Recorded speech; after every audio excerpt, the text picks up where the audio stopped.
All right, you go to a restaurant, you get one of those nice perfectly seared scallops, then you come back home, you try and sear the scallops, get that golden brown crust on there, and what happens? You get a steamed white mess of watery junk, okay?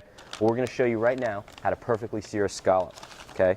Swung by the store, we grabbed some dry sea scallops. And dry sea scallops, I mean, literally that just means that they weren't soaked in some type of like a saltwater solution, okay? But secondary to that, you want your scallop, but you also want to make sure that they're dry as well. So you get your scallop nice and dry, I mean almost sticky dry, like those sugars are sticking to the towel, okay? And you get your pan you get your pan smoking hot. And I mean, I'm talking almost smoking hot prior to the oil actually being added to the pan, okay? Season our scallops here. A little bit of grapeseed oil right in the pan. Don't add the oil to the pan until the pan is heated. Otherwise, you're going to be tricked into adding too much, as that cold oil looks as if it's not as much as it really is. And this is it. You want your oil to just be smoking here, so the smoke that you see isn't bad.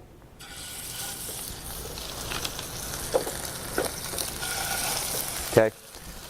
The third ingredient that we're going to use here is patience. Now that these scallops are in the pan, we're not going to touch them until we start to see them golden around the edges here. They're actually, that color is going to start to creep up to the side of the scallops. Now these scallops are called 10 to 20 scallops. That basically means there's 10 to 20 of them in a pound. The smaller the number, the larger the scallop. You'll also see bay scallops or sea scallops. Bay scallop, traditionally caught closer to the coastline or in the bay, they're smaller. Sea scallops, larger, closer out to the vastness of the ocean you get. So really we're just going to sit and a little smoke's going to come out and that's fine. We're going to let that happen.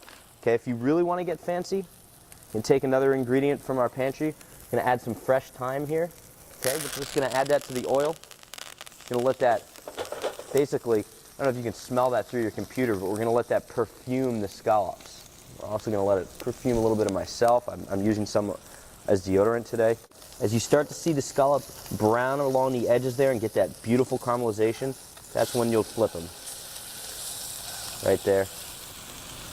And that's the crust right there. It's the sweetness of the scallop and that crispness of the crust, caramelized, taking us on a one-way trip to flavor country. Now there we go. We've seared both sides of these scallops, and that's it.